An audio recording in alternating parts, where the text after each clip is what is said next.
and Wales and into southern Scotland. So winds will remain relatively light throughout Saturday evening, and that will just allow some of these bands of rain to be relatively slow moving. The main one pushing into areas of southern England as we head towards later on in the night, but generally a lot of cloud around as we head throughout, and that will hold temperatures up around 5 or 6 degrees Celsius for most, but perhaps down into low single figures where we do see some shelter in rural spots. So a cloudy start to Sunday morning, and this band of rain in the south is going to push its way into the southeast, so worth a watch point if you are running the London Marathon. It could be rather wet. Some sharp showers developing elsewhere, perhaps the very isolated rumble of thunder in the mixture of those as well. Further rain pushing its way into northeast Scotland, and that could fall wintry over the higher ground as we see some colder air dig its way in from the north, and really feeling much colder compared to where we have been of late. Those showers will generally ease off as we head into the overnight period, and that will allow more in the way of clear spells to develop. So a slightly chillier night to come as we head into the early hours of Monday morning, some patchy frost here and there. But we've got further rain pushing from Northern Ireland into Wales and down into southern areas of England throughout the morning. Showers still streaming their way in across northern areas of Scotland, now falling as sleet and hail to lower levels even here, and some winteriness pushing into eastern coast as well. It is eastern coast that will see the strongest winds throughout Monday, where those isobars are slightly squeezed together, but a ridge of high pressure building in for Tuesday to help settle things down at least. But there is the risk of further rain as we head towards Wednesday, and temperatures are still going to be below average for the time of year. Bye-bye.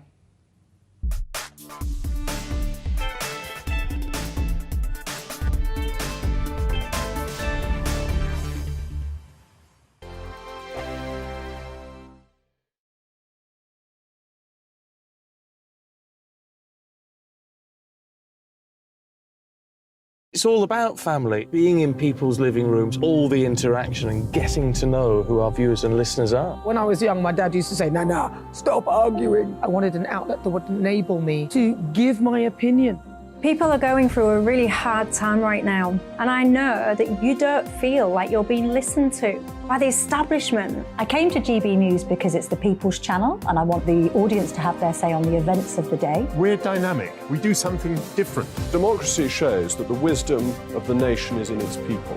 I get to travel to find out what the story is from a personal perspective. The British people aren't fools. We know when we're not being told the full story. We've got to work out how Britain moves forward from this. It's the best country in the world. The establishment had their chance. Now we're here to represent your views. Britain's watching. Britain's watching. Britain's watching. We're proud to be GB News. The People's Channel. Britain's news channel. So Jubes and Co, we tackle the issues of the day with real robust debate, both sides of the fence, battling it out with me in the middle with my forthright opinions and views. And often really interesting things happen because you start with a position and then by the end of the debate you find actually, well, I might not have thought about that one. What we need in this country is 2 new political parties. You should maybe think about doing a 2024 calendar. I'm Michelle Dewberry and I'm keeping you company right through until 7 o'clock this evening. GB News, the People's Channel, Britain's watching. Start the day with GB News. We catch up on all the big stories you didn't hear the night before. And take a look at what the world's talking about this morning. That's right, Monday to Thursdays from 6 o'clock. It's Breakfast with Eamon and Isabel. Straight after breakfast, join us, Bev Turner and Andrew Pearce. We're going to take you through till noon. We'll be tackling the big topics of the day, including the things that the other channels just won't talk about. If it's happening here. Wake up to mornings on GB News, the People's Channel. Britain's news channel. I'm Simon Evans. Join me on GB News for Headliners at 11 p.m. What's the scoop? I'll be joined by 2 of the country's top comedians. That's right. As we take a look at tomorrow's newspapers tonight. We're going to get into trouble. If it's a big story, we'll be covering it. Spill some tea on him.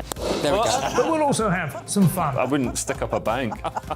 My father didn't love me. So anyway. Headliners every night from 11 on GB News, the People's Channel, Britain's news channel. Saturday nights on GB News. From 6 p.m, I'll give you my unique take on the world today. Then at 7, it's me, Calvin Robinson, with my Common Sense Crusade. New to GB News is the Saturday 5. 5 times the opinion. Join us every Saturday from 8 p.m. as we debate the week's stories. With us 4, plus a special guest. And at 9, of course, it's Mark Dolan Tonight. Saturday nights on GB News, the People's Channel, Britain's news channel.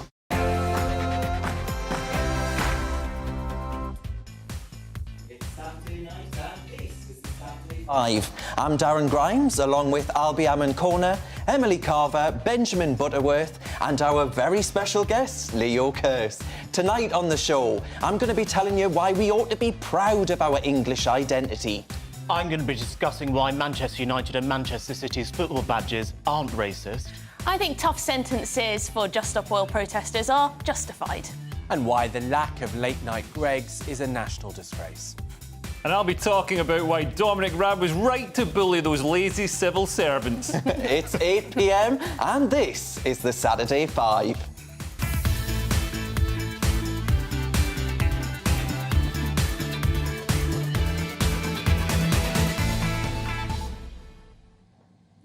Welcome to the Saturday 5, the best Saturday night takeaway that you could order. Elton John folks said Saturday night is all right for fighting, and we're about to prove it right just now. Every week you can join Albie, Emily, Benjamin and myself, along with a guest star. And tonight, it's brilliant comedian and GB News favourite, Leo Kearse. Now, the premise of the show is simple. Each host gets 60 seconds to outline their argument about a chosen topic. Then we all pile in and the first starts to fly. And of course, we want to know your views as well. Please do get in touch by emailing gbviews@gbnews.uk. But before we start tearing each other apart, it is your Saturday Night News with Ray Addison.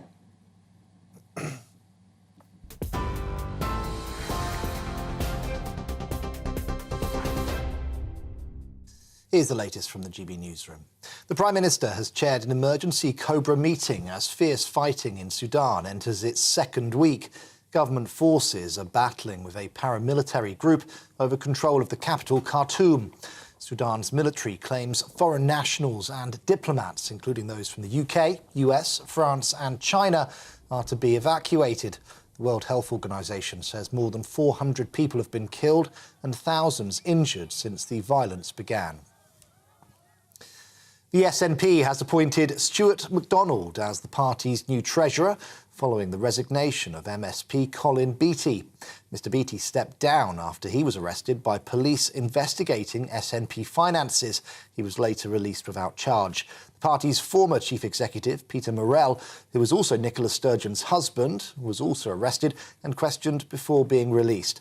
Police are investigating the use of £600,000 in donations meant for the independence referendum. A serving member of the British Armed Forces has appeared in court charged with offences under the Official Secrets Act. 36-year-old Thomas Newsome is accused of sharing highly sensitive military information. He's alleged to have shared a 10-page document through social media to 2 senior officers who did have clearance and 1 civilian who did not. Prosecutors claim if the info was leaked, it would have caused a real and immediate threat to British people outside of the UK. He's due in court again on Friday. The family of Stephen Lawrence have held a memorial service in Trafalgar Square to mark the 30th anniversary of his murder. The 18-year-old was killed in a racist attack while waiting for a bus in south-east London. It's alleged that the original investigation was hindered by racism and police corruption, meaning it took almost 20 years for 2 of his killers to face justice. Labour have condemned Dominic Raab's behaviour since his resignation yesterday, calling it appalling and saying he shouldn't be blaming his accusers for his downfall. The former Deputy Prime Minister resigned after an investigation upheld 2 of the bullying allegations made against him. Mr Raab claims a minority of those within Whitehall are, quote, effectively trying to block government. Belarus's military has completed nuclear weapons launch training in Russia. It comes after President Putin said Moscow would station tactical nuclear weapons in the neighbouring country. It's thought that warheads could be moved to storage facilities in Belarus by July. Many have seen that as a warning to NATO over its military support for Ukraine. Tributes have poured in for Australian entertainer Barry Humphries, who's died at the age of 89. During a 7-decade career, he was best known for his alter egos, including Dame Edna Everage and Sir Les Patterson. Actor Jason Donovan described him as an entertaining genius. The Australian Prime Minister paid tribute to him as well, calling him the brightest star in a galaxy of personas. We're on TV, online, on DAB Plus Radio and on TuneIn 2. This is GB News. Back now to the Saturday 5.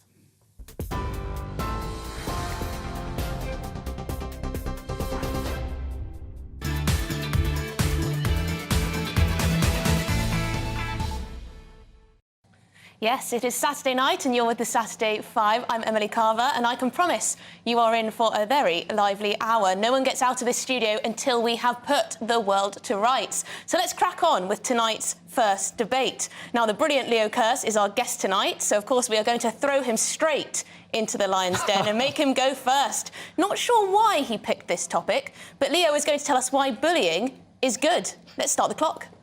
I stand with Dominic Raab, and I can't believe that grown adults in the civil service complained that he was bullying them. Oh my God, are you a little baby? Get a grip. It took us millions of years of evolution to grow a spine. Don't lose it immediately. Oh, it's ridiculous. And bully is just a sort of hate speech slur that's used by lazy weaklings to describe people who are better than them. The allegations against Dominic just don't stand up. Apparently, when he was handed some work, he said, "This isn't good enough." That's bullying? No, that's not bullying. That's some work that isn't good enough, and you need to buck up your ideas, you oxygen thief.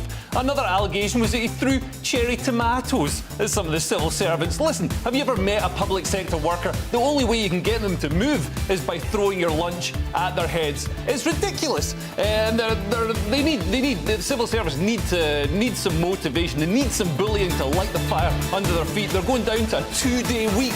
Honestly, the civil service has been captured by a woke blob. That's it, Leo. That's all we've got time for on that one. Well, strong stuff. Although, actually, I heard that he did not throw any fruit. That was a slur against Dominic Raab, against the man itself, but it does have good comedic value. Now we get into the debate as to whether a tomato is a fruit or a vegetable. I don't care as long as it's thrown at somebody's head. Where does this grievance towards civil servants come from? I used to work in the civil service. So I was left-wing until I worked in the public sector. And I just seen the profligacy and waste and laziness of my colleagues and myself. I mean, I took advantage as well. Was disgusting. And what you see now in the civil service is it's been captured by a woke blob, which Benjamin probably enjoys. But they're not doing the bidding of elected representatives. People didn't elect the civil service. They elected Dominic Raab to tell the civil service what to do. And I think it's anti-democratic to not follow his wishes. Do you think there's a sense that because of all of the shenanigans that went on under Boris Johnson's government with ministers not being sacked for misconduct and breaking the ministerial code, that we've seen both Liz Truss and Rishi Sunak actually be quite heavy-handed with ministers? We saw Liz Truss sack Connor Burns. We've seen Rishi Sunak let go of Dominic Raab. Do you think perhaps they're being heavy-handed because Boris Johnson was too light touch? Yeah, and this is a sort of tale as old as time. You know, people in the civil service, they don't want people that they don't agree with ideologically, and they don't want people who make them do work, because nobody joins the public sector to do any work. So they use weapons such as, you know, bullying allegations to get people dethroned from their positions. And I mean, I think Rishi was a bit hasty to get rid of Dominic Raab. I think the electorate liked the idea of somebody going in and you know, shaking things up a bit. So yeah, I think it was too soon. But Leo, do you reckon that they would have a problem if it was a Labour minister telling them to do things? Because actually they might quite like the policies that the Labour government are telling them to put in place. Is this an ideological problem? Absolutely, yeah. So the woke blob, I mean, it's no secret that the civil service, the public sector, are overwhelmingly left-wing. So they don't want to do the bidding of Dominic Raab and the government, who were elected by the people. They don't want to do what the people want them to do. And we've seen this in the chats that are coming up in the Home Office. People posting, civil servants posting that they disagreed so strongly with the Rwanda plan, and they were going to leave the civil service, you know, as soon as they picked up their pension. So yeah, I mean, they don't want to do what the government tells them to do, and that's part of the problem.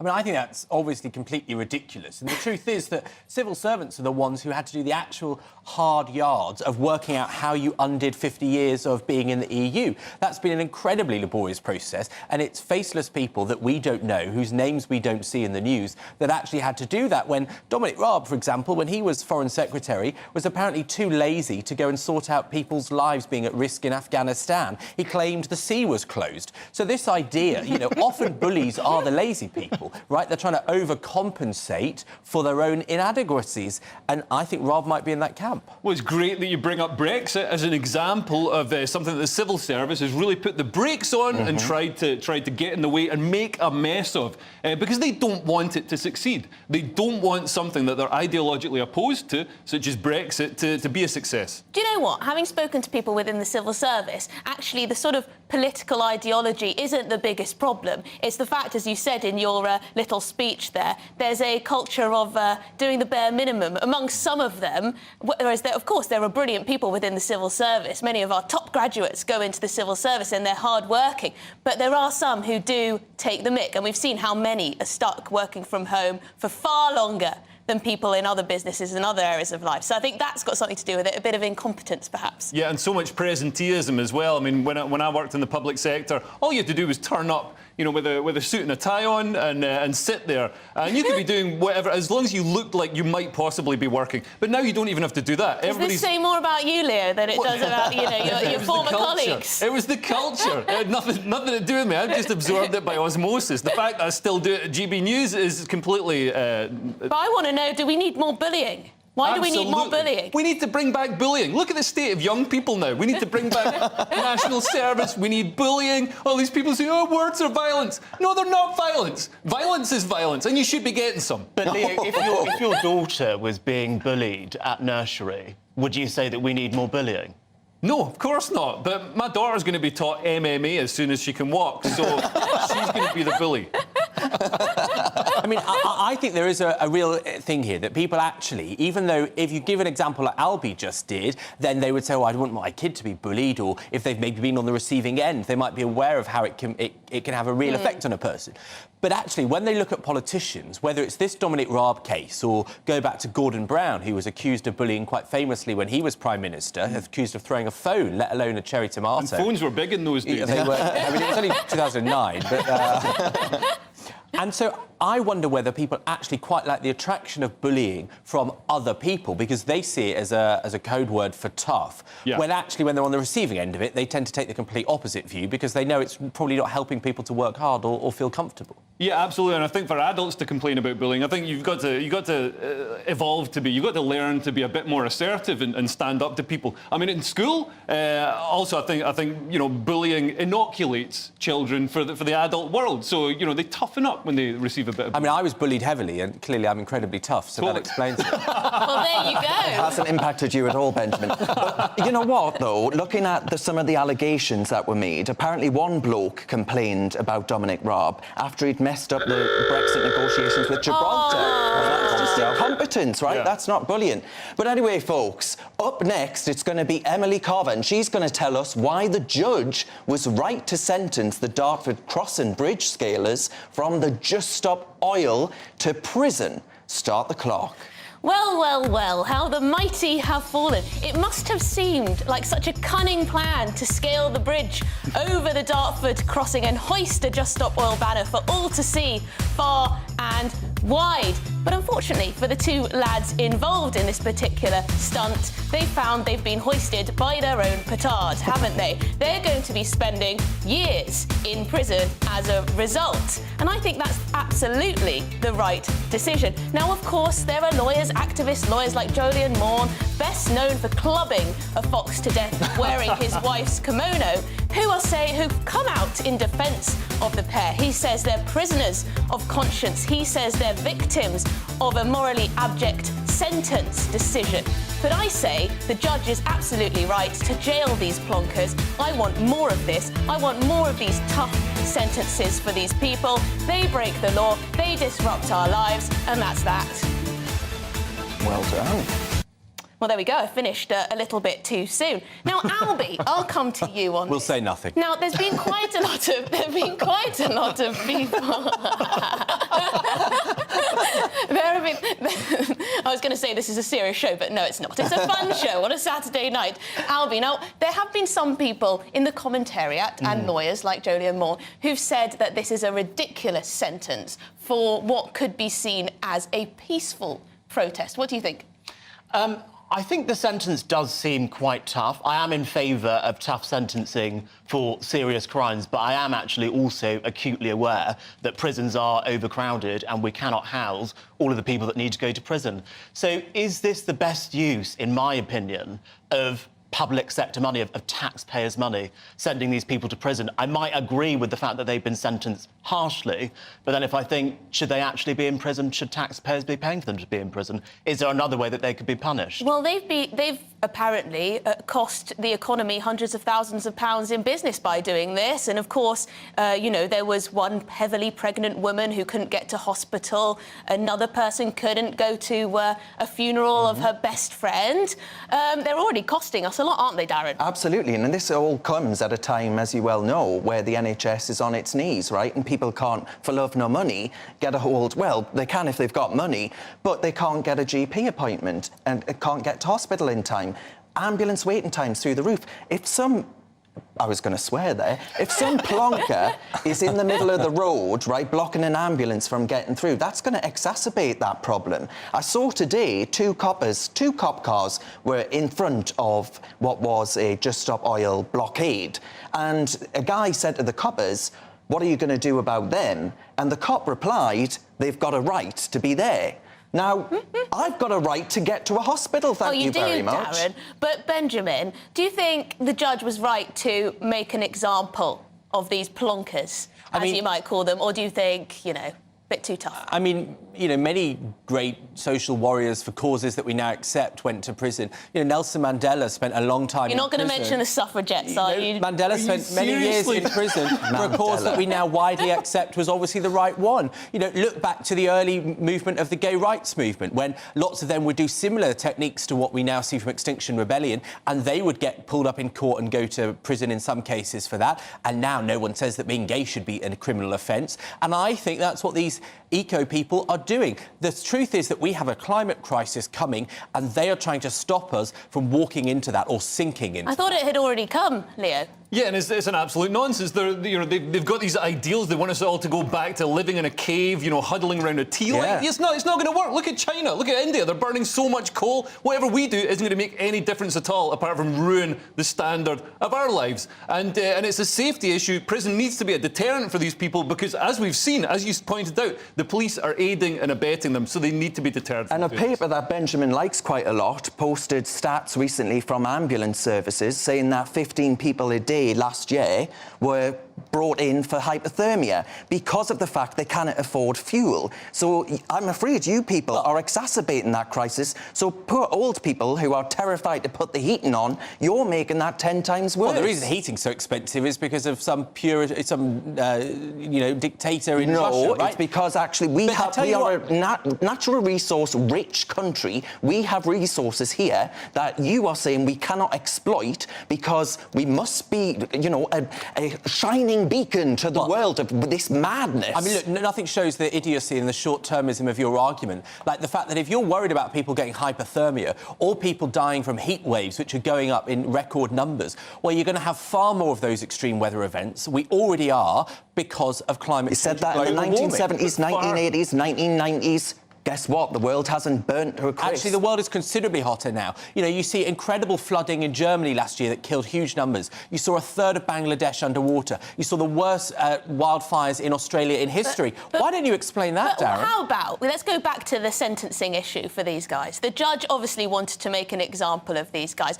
If they're not going to be imprisoned, Leo, what do you reckon an alternative punishment could be? I think, because they're intent on everybody bringing down their carbon footprint to zero, so I think they should have their carbon footprint brought to zero by throwing them off that bridge. Wow, OK, we do not want any violence, I must say that. You know, Ofcom might tell us off for that.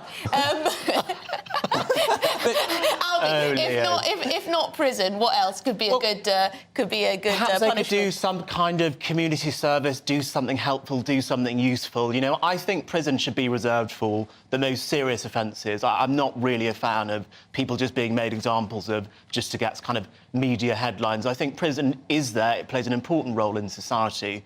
Do I think these people should be going to prison for years? I'm just not sure. I mean, let's be honest, you know, we've seen lots of stories of people that have committed sex offences, for example, really serious things that have a huge effect on the rest of the victim's life, not getting custodial sentences. Whataboutery, though, because none of us are saying that we don't want those people to stay in prison for longer. But it's not whataboutery, because we know in the last couple of years you've had judges making decisions about whether someone gets a prison cell based on the fact that there are very few prison cells, so they're not putting them in there. Precisely. And so how do you square that circle?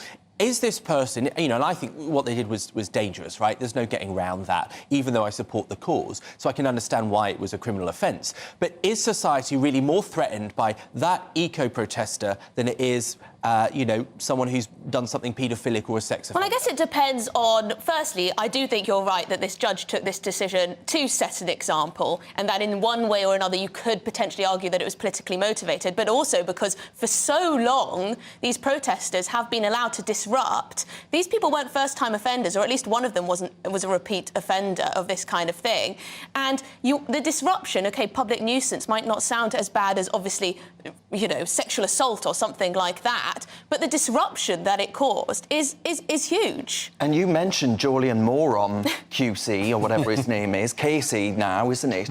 But he was saying, actually, he was trying to get all his mates in the judiciary to say that they wouldn't ever go after these people. No, well, coming up after the break, that was a fun one, it's Darren's debate. Darren is going to tell us why it's about time we stopped being ashamed of being English. Don't go away.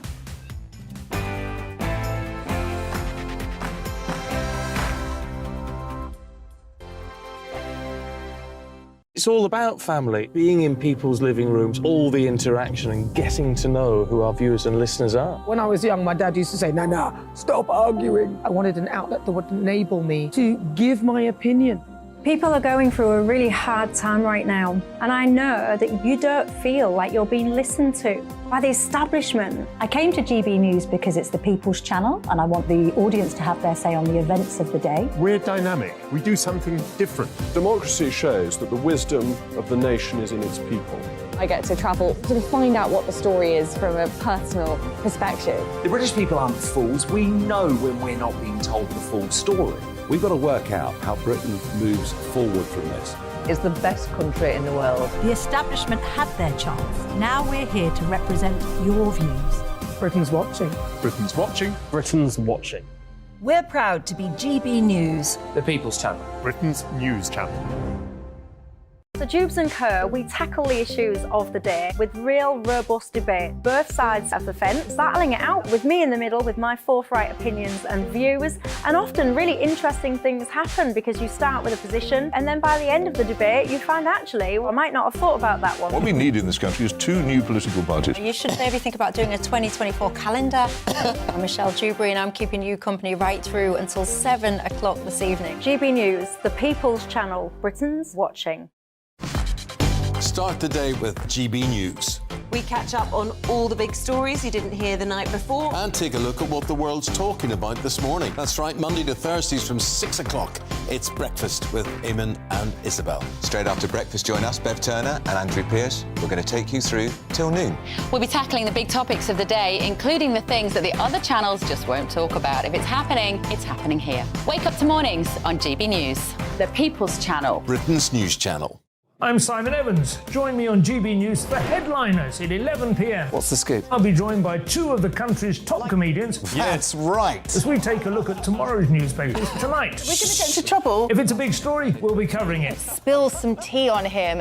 There we go. But we'll also have some fun. I wouldn't stick up a bank. My father didn't love me. So anyway. Headliners every night from 11 on GB News, the People's Channel, Britain's news channel. Saturday nights on GB News. From 6 p.m, I'll give you my unique take on the world today. Then at 7, it's me, Calvin Robinson, with my common sense crusade. New to GB News is the Saturday 5. 5 times the opinion. Join us every Saturday from 8 p.m. As we debate the week's stories. With us 4, plus a special guest. And at 9, of course, it's Mark Dolan Tonight. Saturday nights on GB News, the People's Channel, Britain's news channel.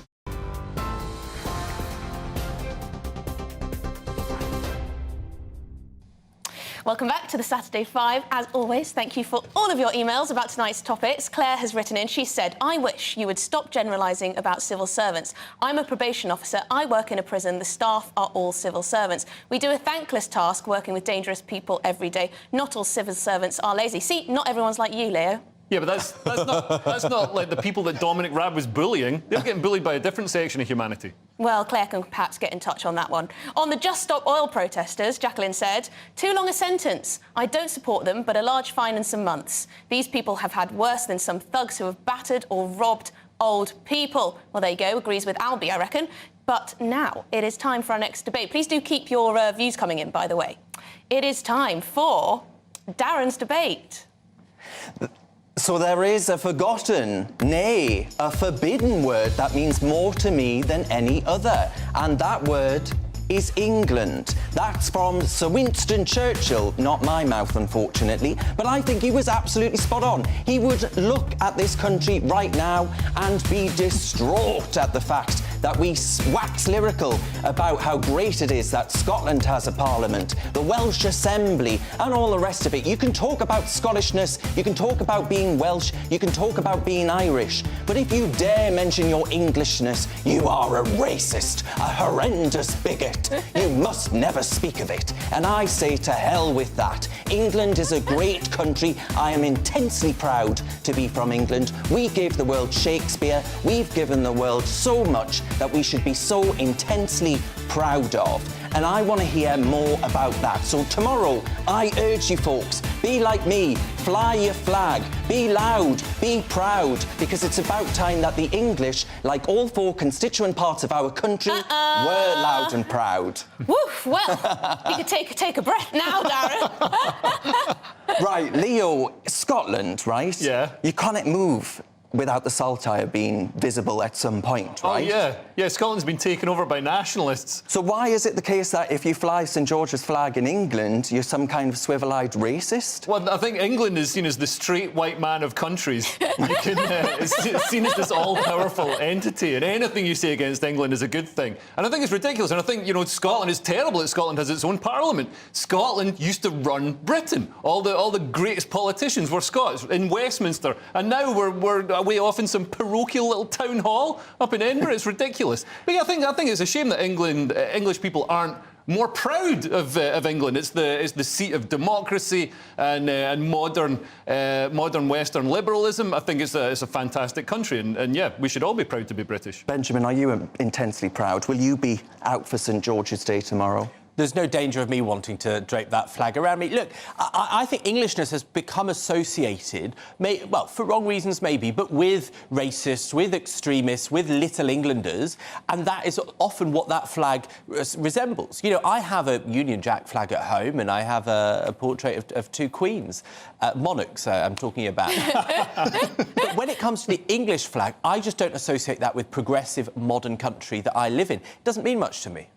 But of course it does. England, as I said, has offered the world so very much, right? We should all be intensely proud of that. But also, I think, you know, it smacks of the kind of sneering that, dare I say, Emily Thornberry evidenced when she was out, and she was sacked for it at the time, in Rochester, where she tweeted out #Rochester with pictures of the St George's flag. I think with the left, the only people that have a problem with this flag are on the left, Benjamin.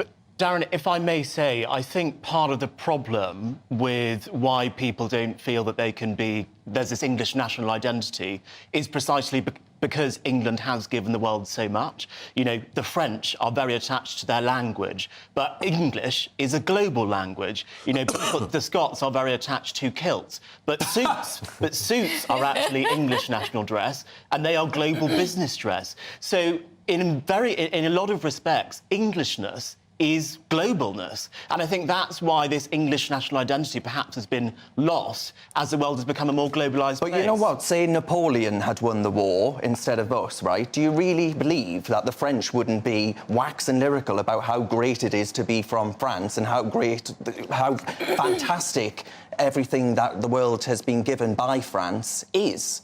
Look, I think we could definitely be more proud to be English and actually talk about some of the achievements that we've done in a positive way. I don't know why the left, as Benjamin kind of perfectly was a perfect example of earlier on, has this image of the St George's Cross as something which is racist, sexist, homophobic, regressive.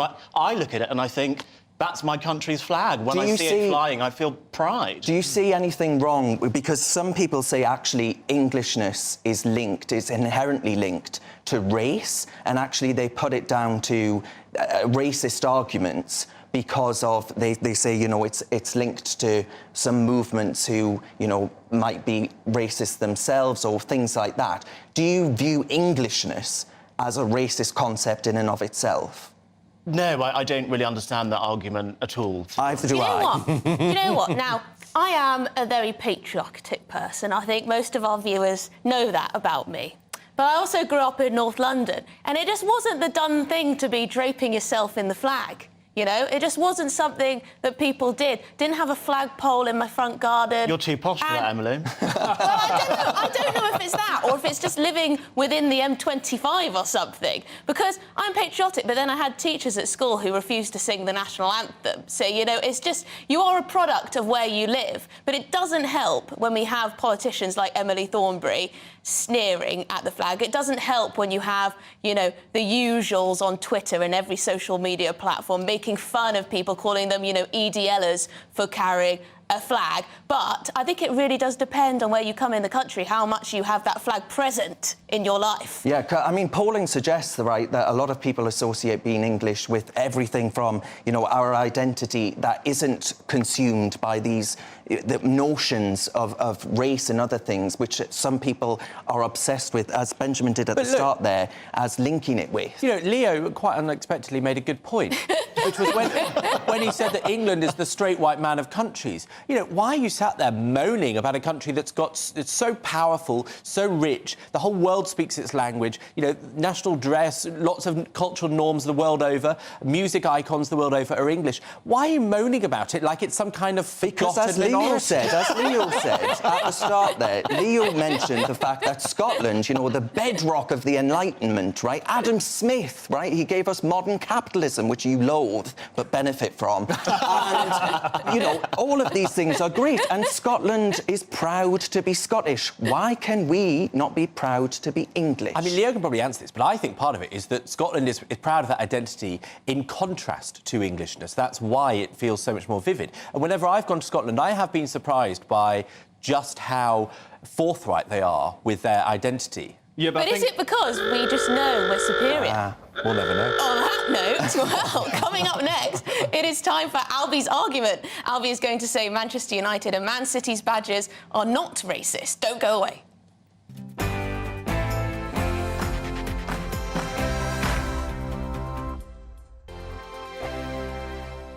I joined GB News because I was sick and tired of not hearing my views being represented, not just mine, but so many people that I knew and spoke to. I just couldn't get my voice out there. I couldn't say anything. I couldn't do anything. Whatever the narrative was, I kind of had to follow it. GB News is there to provide a voice for those who have been ignored by the establishment media. We think different things, we've got a different style. GB News is here to be optimistic and positive about the future. It's real kind of dynamic and flowing, with the audience very much at the heart of it, like a big family.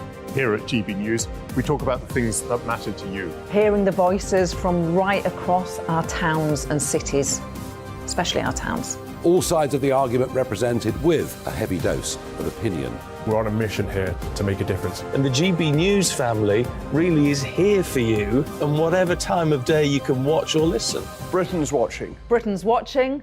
We're proud to be GB News. The People's Channel. Britain's news channel.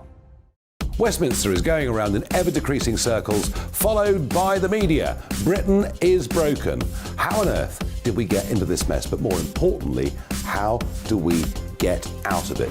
Join me at 7 p.m, Mondays to Thursdays on Farage, here on GB News. We will have open, rational debate. We've got to work out how Britain moves forward from this. Join us here on GB News, the People's Channel.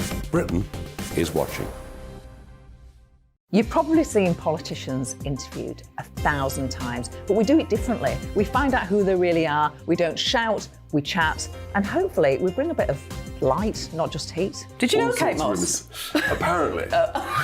Do you have a pair of jeans or a pair of jeans? No, of course I don't. What would I do with them? My friends are like, oh my God, what's she doing now? Join me every Sunday at 6 for Gloria Meets, only on GB News, the People's Channel, Britain's news channel. I'm Jacob Rees-Mogg, the Member of Parliament for North East Somerset and a former government minister. For years, I've walked the corridors of power in both Westminster and the City of London. We need to have the arguments, the discussions on how we make it better. Crop failures, famine, war, suffering on a scale completely unimaginable. We are putting the cart before the horse. As Charles I said at the scaffold, he was the true defender of liberty. Yeah, I've completely derailed the conversation. Join me Monday to Thursday at 8 p.m. on GB News, Britain's news channel. New to GB News is the Saturday 5. Join us every Saturday from 8 p.m. as we debate the week's stories. Right, folks, that was a spicy one, wasn't it? With us four, plus a special guest. Sometimes she has to stick her foot in it. Sometimes she has to say things as they are. Sometimes I think we should keep the refugees and send the pensioners to Rwanda. Then we'd be in a much better state. Well, Benjamin, that is... The Saturday 5. Saturday nights from 8. Only on GB News, the People's Channel. Britain's news channel.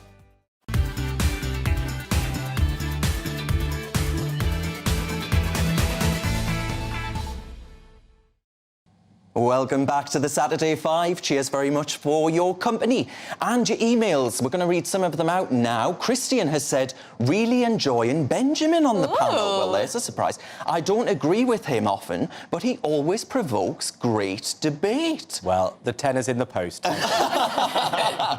Alan said about the Just Stop Oil protesters, Emily, seeing as they like heights, give them a 1-inch brush and let them paint the Forth Bridge with no support. Well, Decent idea, that one, There's an idea. Now, let's have our next debate. Up next, it's Albie. And Albie's going to be talking about why it's ludicrous to say football club badges are racist. Start the clock. Those calling for Manchester City and Manchester United to remove the ships from their football badges are wrong. No, it's not evidence of institutional racism, as one Guardian reader put it. There's absolutely nothing wrong with having ships in these football badges. What will removing these ships from these badges actually do for anyone who is suffering from the impacts of racial disparities? Diddly squat, that's what. You know, we should be proud of our history. Manchester should be proud of its history. If we got rid of everything which had an association with empire or slavery, we'd have nothing left. No statues, no royal family, no banks, no insurance companies, no universities. But the anti-capitalists would be happy with that. It's time that we weren't ashamed about Britain's history. Changing these badges will do absolutely nothing to help people. We've got to stop the virtue signalling and get real. Everyone alive in Britain today is a beneficiary of empire, even Guardian readers.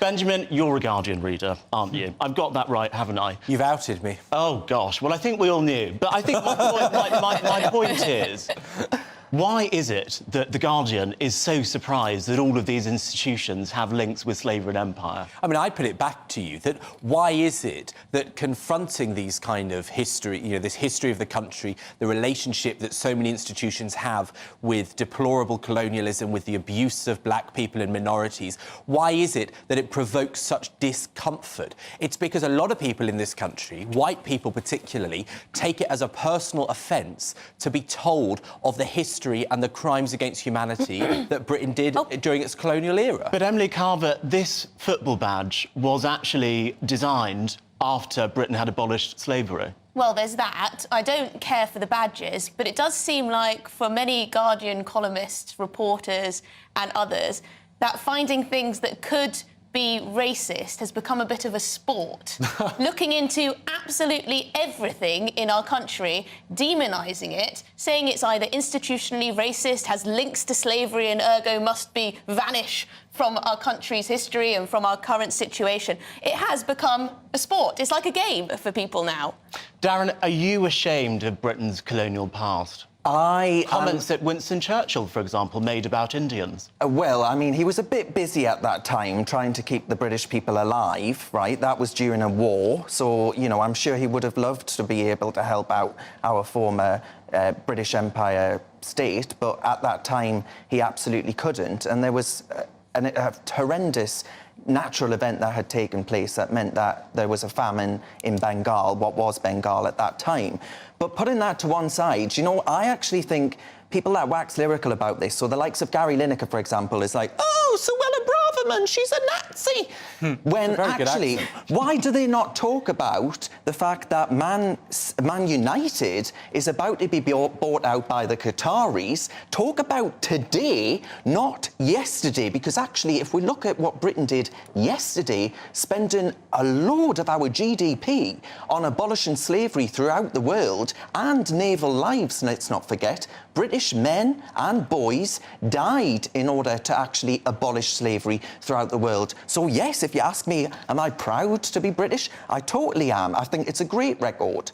But Leo, does the fact that British taxpayers were paying essentially reparations to former slave owners until 2015, does that not make you feel uncomfortable?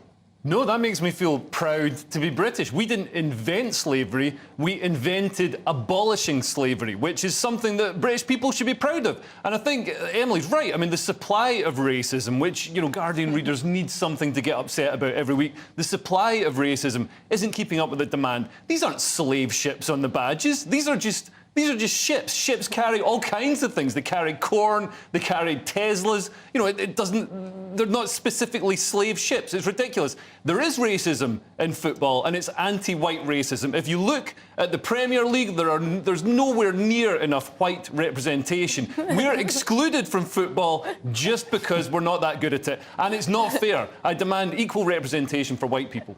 Well, equal representation. But Benjamin, should we change everything that potentially has links to slavery? I mean, look, the question about this ship and its 3 masts is whether that represents cotton ships that were a product of slavery and colonialism. Now, we don't know it for a fact, so, you know, this might just be a storm in a teacup. But I think that if it does have those associations, you know, you talked about black footballers and white footballers, or the lack of. Well, imagine being a black footballer having to wear a shirt with the product of your ancestors' abuse blazoned on it. My grandfather, who emigrated here from Ghana in the late 50s, guess what football team he supports? He's black, by the way. Manchester United. And people and look, I'm probably the only Mancunian world. on the panel, right, in spite of my accent disguising this fact. And, you know, Manchester's a proud place. It's been a revolutionary place that's been the start of many social movements, and I don't think it should be afraid to keep up that history. But I just wonder why Guardian columnists choose this kind of thing to report on. They're on the hunt for something that they could find that could be racist or perceived as racist. I don't know, as you say, does the supply meet the demand? It's clearly not. They're pinching at ever smaller things, ever more tiny things that could possibly insult someone. I would say, has anyone actually tried to read that entire article? It is a snore fest. I read it earlier. It's incredibly boring. But is there a broader problem, Darren, which is that people in Britain actually just don't actually know that much about our history of empire? So we're always surprised when we hear that the royal family's got links to slavery, Manchester United or the Guardian newspaper links to slavery. Oh, yeah, there's that. Me as a historian, that's not a shock. Oh. Darren. We'll have to get your thoughts another time, but still ahead, Benjamin is tackling the biggest issues as usual. He says the lack of all-night Greggs stores represents nothing less than the decline of Western civilization. This could be interesting, perhaps. See you shortly.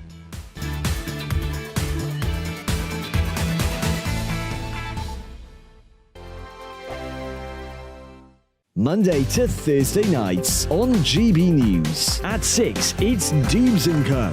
7 o'clock, Farage. At 8, join Jacob Rees-Mogg. And at 9, Dan Wootton Tonight, followed by Headliners. On TV, radio and online. This is GB News. First and foremost, I am a GB News fan, and I was before I was working here. Just love the fact that we're asking the questions that a lot of establishment media won't ask. With a bit of a twist, we not only want to inform you, but we want to keep you entertained. It's worth the drive because you get in and the team's all ready and waiting, they're itching to go, and it's a proper little family. GB News is the People's Channel. It's the audience that makes the programme sing. We're giving our viewers and our listeners a voice. I see the thousands of your letters, tweets, emails, you name it, coming in. Britain is broken. How on earth did we get into this mess? But more importantly, how do we get out of it? The establishment had their chance. Now we're here to represent you. It's time for something different. It's time for GB News. I'm very patriotic. I believe in Britain. Our best days lie ahead. Britain's watching. Britain's watching. Join us here on GB News. The People's Channel. Britain's news channel.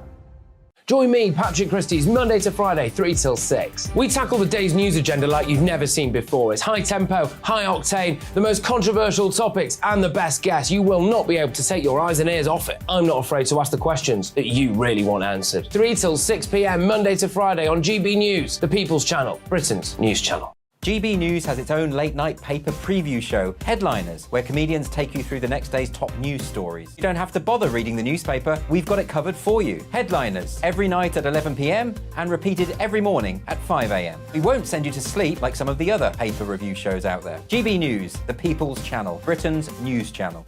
Join me, Camilla Tominey, on Sunday mornings from 9:30, taking the politicians to task and breaking out of SW1 to see how their decisions are affecting you across the UK. Bursting the Westminster bubble every Sunday morning, only on GB News, the People's Channel. Britain's watching. Hello, I'm Calvin Robinson. Do not miss my Common Sense Crusade Saturdays at 7 p.m. Join me for some in-depth discussions on faith. Is that not the start of the slippery slope? It's very much so. And the big moral questions of the day. I'm baffled. You've got some nerve. Only on GB News, the People's Channel, Britain's news channel.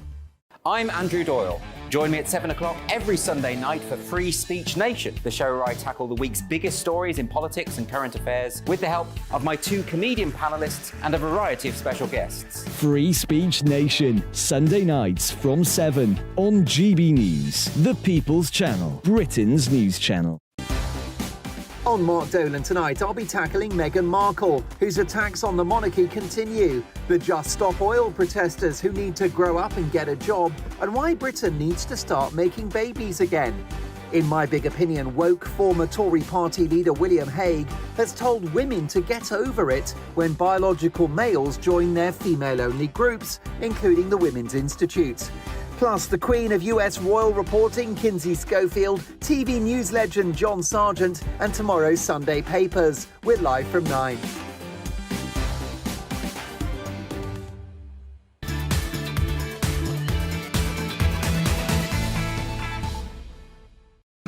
Welcome back to the Saturday 5. Thanks for all of your emails about tonight's topics. Regarding the football badges, Ray said, should the BBC take the ship off the Blue Peter badge? Well, there's a question from the BBC. We'll ask them and get back to you. Tony said Plymouth Argyle FC shirt badges have a replica of Drake's Golden Hind.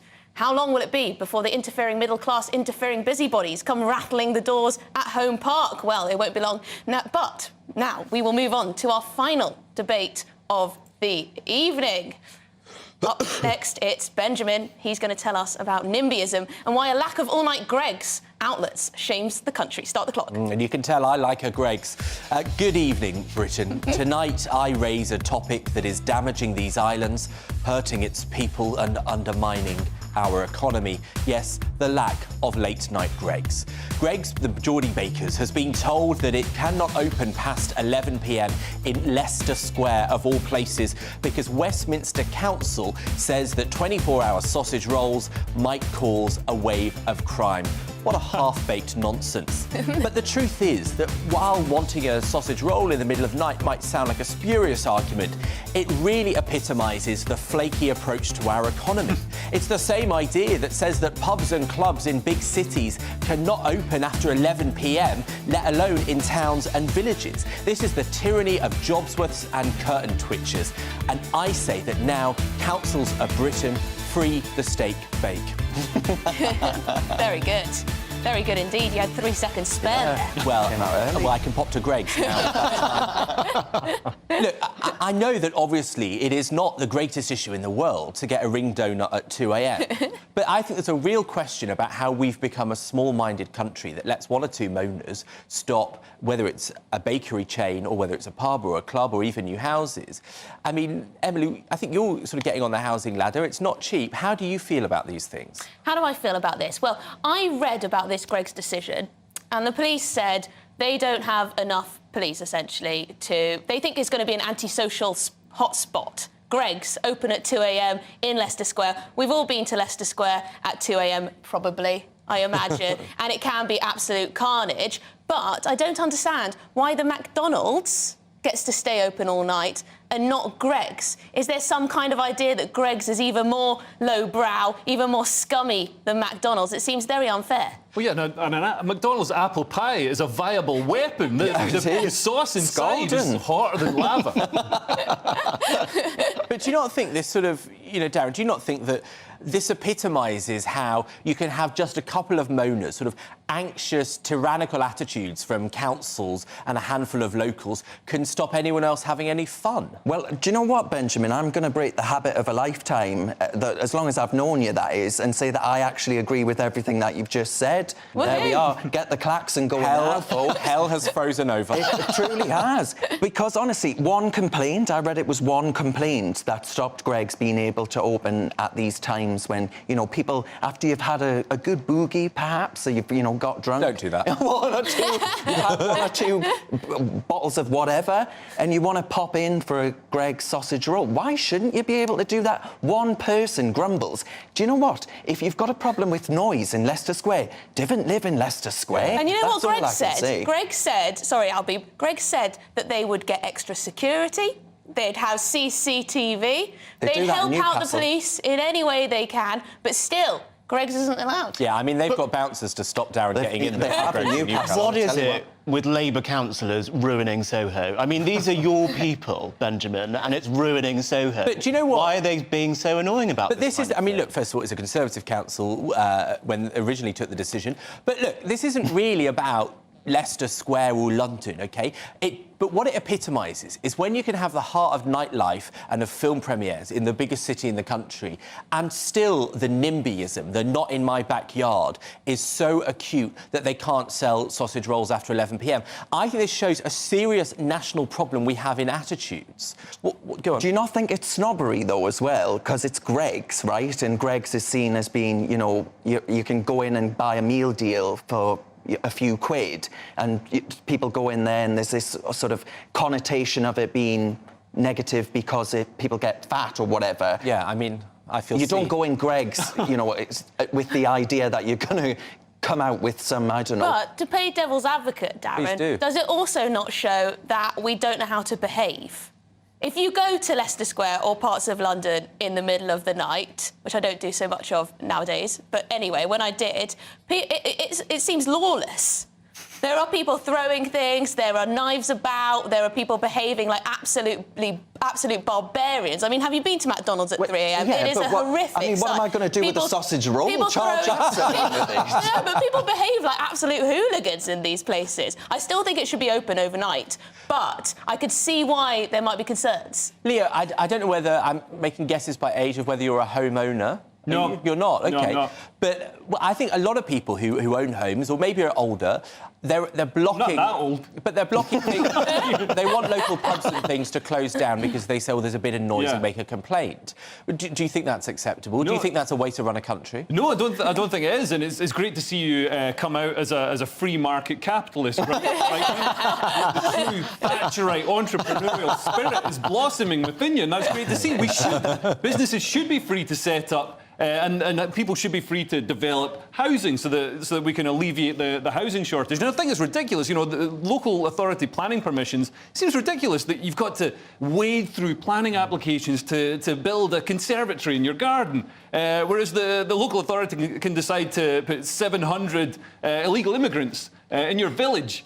It's you get no say in it. It seems there's no balance there. There's no parity. Did it used to be like this though? Because for example, I used to live in Vauxhall in South London, which has lots of clubs, and they've put big high-rise buildings there.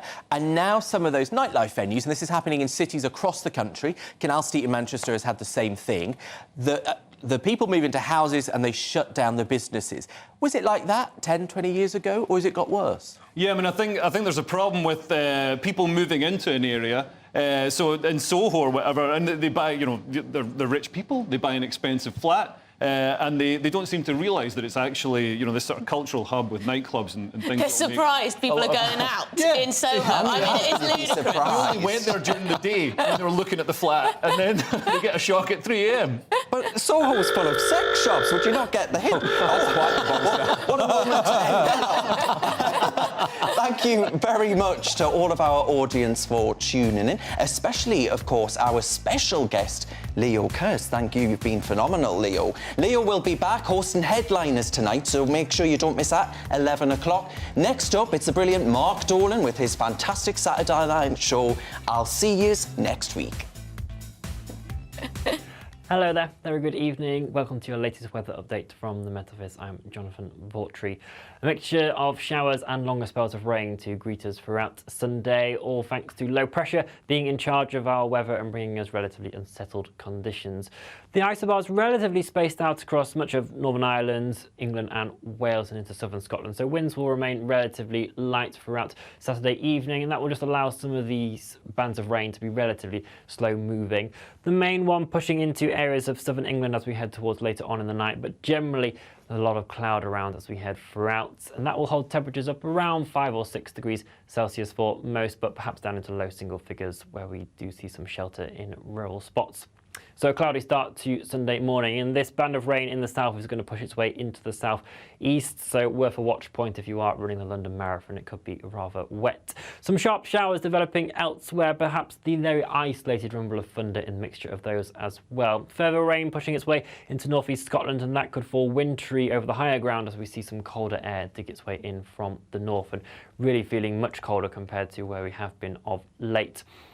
Those showers will generally ease off as we head into the overnight period, and that will allow more in the way of clear spells to develop. So a slightly chillier night to come as we head into the early hours of Monday morning, some patchy frost here and there. But we've got further rain pushing from Northern Ireland into Wales and down into southern areas of England throughout the morning. Showers still streaming their way in across northern areas of Scotland, now falling as sleet and hail to lower levels even here, and some winteriness pushing into eastern coast as well. It is eastern coast that will see the strongest winds throughout Monday, where those isobars are slightly squeezed together, but a ridge of high pressure building in for Tuesday to help settle things down at least, but there is the risk of further